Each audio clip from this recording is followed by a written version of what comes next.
Oi pessoal, tudo bem? Estou aqui mais uma vez para compartilhar um pouquinho de conhecimento. Dessa vez em particular eu estou lendo um livro em específico, alguns livros na verdade, alguns conteúdos sobre valuation, mas não é sobre necessariamente valuation que eu quero falar, né? Lembrando que a ideia aqui não é necessariamente ensinar alguém, né? É mais compartilhar conhecimento, então eu vou tentar fazer vídeos curtos conforme eu vou avançando nesse conteúdo. É um conteúdo que eu tenho lido, né, estudado bastante. Então eu acho que é um item legal para compartilhar aqui com vocês. Tá? Então, o assunto que eu quero falar aqui hoje é sobre valor, né, e dentro desse cenário, dentro desse universo de empresas. Então, quando a gente fala de valor, né, de geração de valor, a gente tem que considerar dois itens. Eu vou ficar olhando para baixo um pouquinho, porque é onde eu estou escrevendo aqui, tá? Mas acredito que isso não vai ser um problema. Então, a gente está falando desses dois itens aqui, quando a gente considera valor, né? O conceito de valor de uma empresa, gerar valor para o dono, para o proprietário, para acionistas, ou para os acionistas, né? O que são esses dois, né? Aqui a gente está falando de retorno sobre capital, faltou um R aqui, retorno sobre capital investido, né? E eu já vou falar mais um pouquinho sobre isso. E aqui a gente está falando sobre custo médio. Opa, deixa eu apagar aqui. Me acostumando aqui ainda, tá, gente? Custo médio ponderado de capital. Então, bem rápido, bem direto, o que são esses dois pontos, né? Retorno sobre capital investido, o próprio nome já sugere, mas tentando se aprofundar um pouquinho, né? Toda empresa, todo empreendimento, ele precisa de investimento de capital. E esse investimento ele tem duas fontes possíveis aí, a princípio, né? Que ou é o próprio sócio, o próprio dono, proprietário, que pega esse dinheiro do bolso dele, investe nessa pessoa jurídica, né? Nessa empresa, e vai comprar mesa, cadeira, computador, ar-condicionado, enfim, essas coisas básicas para o funcionamento, estoque, deixa um dinheiro ali para capital de giro, alguma coisa nesse sentido. E uma outra fonte de recurso que tem também, né, é capital de terceiros. É você ir lá no banco da vida e pegar um pouco desse capital. E aí a gente entra, né? Então, já linkando esses dois pontos, a gente pode pegar aqui então capital próprio ou de terceiros. Esses dois tipos de capital, né, eles têm um custo, tá? E aí por isso que o WACC aqui, né, que é a sigla em inglês do custo médio ponderado de capital, é tão importante e está tão relacionado, porque apesar do que, ao contrário do que muita gente pensa, né, o capital próprio ele tem um custo e muitas vezes maior do que o capital de terceiros. Não vou entrar em detalhes sobre isso porque é um pouquinho mais complexo, mas a gente, poxa, é um dinheiro que a gente está aplicando numa empresa, está correndo um risco sobre esse investimento, é um dinheiro que a gente não vai poder gastar com outra coisa, com uma outra oportunidade, seja um bem material, né, ou algum tipo de consumo do nosso interesse, falando do proprietário no caso, né? Então ele tem esse custo, e tem como eu mensurar, tem formas de eu mensurar isso. E o capital de terceiros, nem se fala, né? Isso aí todo mundo já sabe e geralmente o pessoal acha que é até mais caro, mas geralmente não, isso não é uma regra, tá, pessoal? Capital próprio geralmente é mais caro, por uma série de fatores, mas não necessariamente mais caro. Tá? Então, por que custo médio ponderado de capital? Porque geralmente uma empresa ela é o resultado, né, o custo que ela tem, no final das contas, é o resultado desses dois capitais. Né? Então, eu pego o dinheiro do banco, eu tenho que devolver ele para o banco com esses juros, que é o custo do capital de terceiros. E o custo de capital próprio é o quê? A empresa devolvendo valor para o acionista, para o proprietário. Né? No final das contas, o proprietário, o acionista, o investidor, ele investe na empresa para quê? Para receber esse retorno. Tá? Então, esse custo do capital próprio, né, do investimento do proprietário, pode-se dizer que é a mesma coisa que a expectativa de retorno que ele tem. Né? E como que ele chega nessa expectativa? É uma vontade, é um desejo? Não necessariamente. Né? De novo, tem vários fatores ali, não vou entrar nisso agora, mas no final é isso. E gerar valor, né, nesse estudo que eu tenho feito, gerar valor é quando o ROIC ele é maior do que esse custo médio ponderado de capital. Então, como que eu gero valor, né, como colaborador ou como dono, proprietário, enfim, consultor, seja lá o que for, como que eu gero valor para uma empresa? Quando eu pego esse capital, que ele tem um custo, ele não é de graça, né, seja de terceiros ou próprio, e faço investimentos, né? Então, retorno sobre capital investido, eu faço um investimento que dê um retorno maior do que o custo dele. A princípio é muito simples, né? Se eu pego algo a 10, eu tenho que vender a mais do que 10 para ter o tipo de retorno. Só que a estrutura de uma empresa ela é um pouco mais complexa. E, no fim das contas, eu preciso calcular tudo isso para entender, né? Para compreender se esse retorno, se o retorno sobre esse investimento que eu estou fazendo está sendo de fato maior do que o custo. E, gente, assim, esses custos, tanto de terceiros quanto próprio, né, de capital próprio, eles são afetados por economia, mercado, então não é algo fixo, né? São coisas que estão variando aí dia a dia. Então, por isso a importância desse acompanhamento.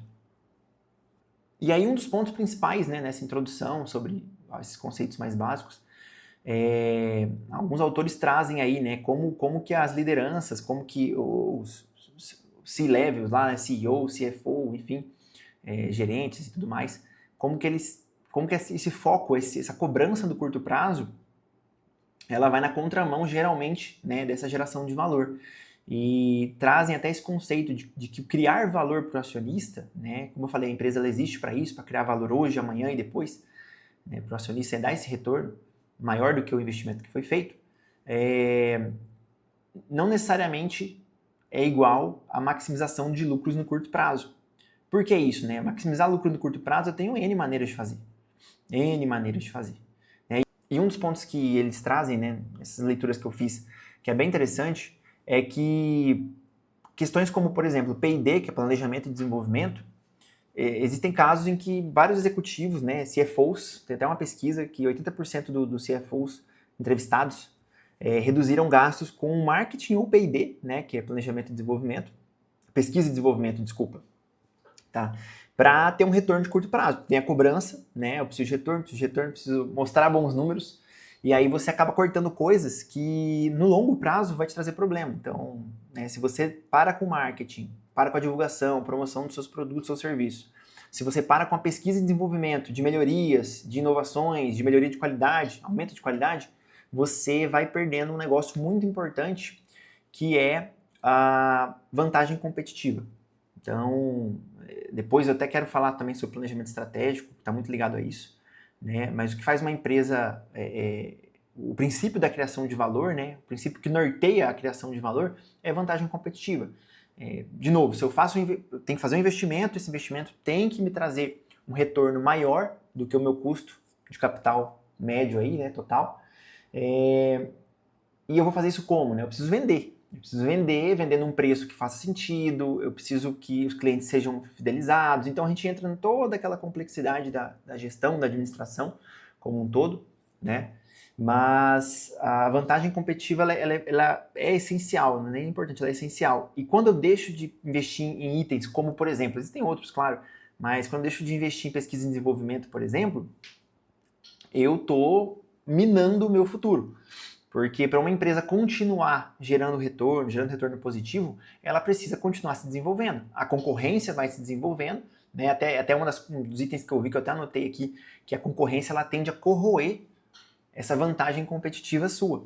Né? Então os concorrentes vão avançando, vão evoluindo, vão investindo, e se você não faz isso, você consegue até de repente mostrar números melhores no curto prazo, mas eventualmente isso vai sendo corroído, né? Esse lucro ele vai sumindo, ele vai reduzindo, e a empresa pode enfrentar problemas.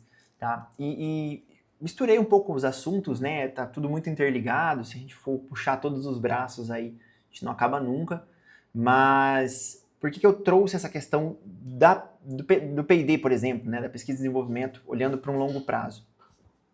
Quando a gente pega o conceito base de valuation, a gente está falando, né, como que eu calculo o valor de uma empresa.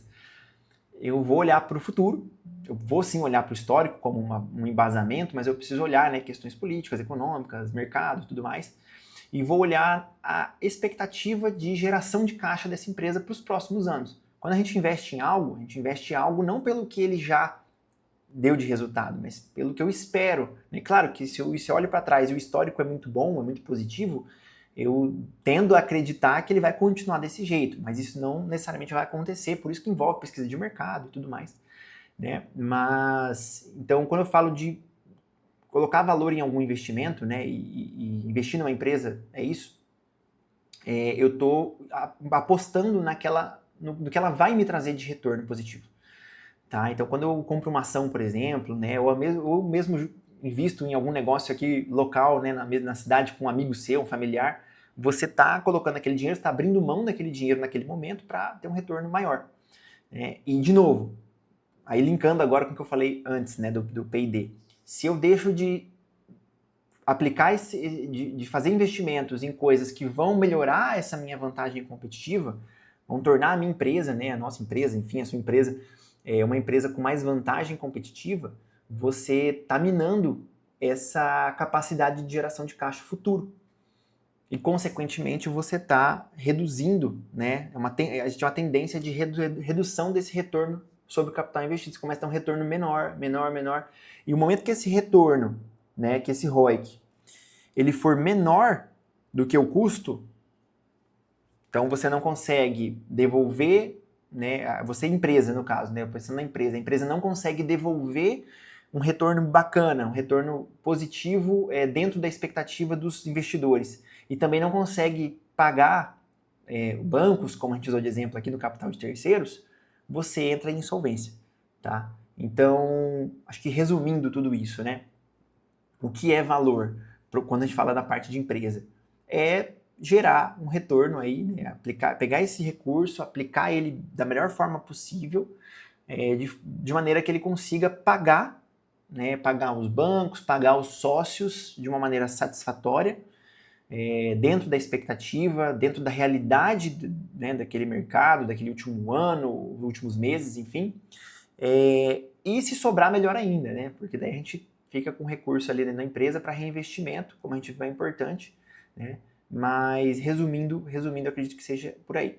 Tá? A ideia, eu quero, conforme eu for lendo mais sobre o assunto, né? Eu estou separando algumas ideias aqui e quero trazer mais itens. E conforme eu evoluir nesses estudos, né? Eu estou, na verdade, fazendo uma boa revisão aqui de muita coisa que eu já vi e tentando, indo atrás de novas coisas, eu vou provavelmente aprofundando mais nesse assunto, mas sempre tentando não ficar tão técnico e mostrar como é simples no final das contas, né? O caminho é complicado, claro, né? Mas em teoria, sim, o conceito de algo sustentável a longo prazo, né?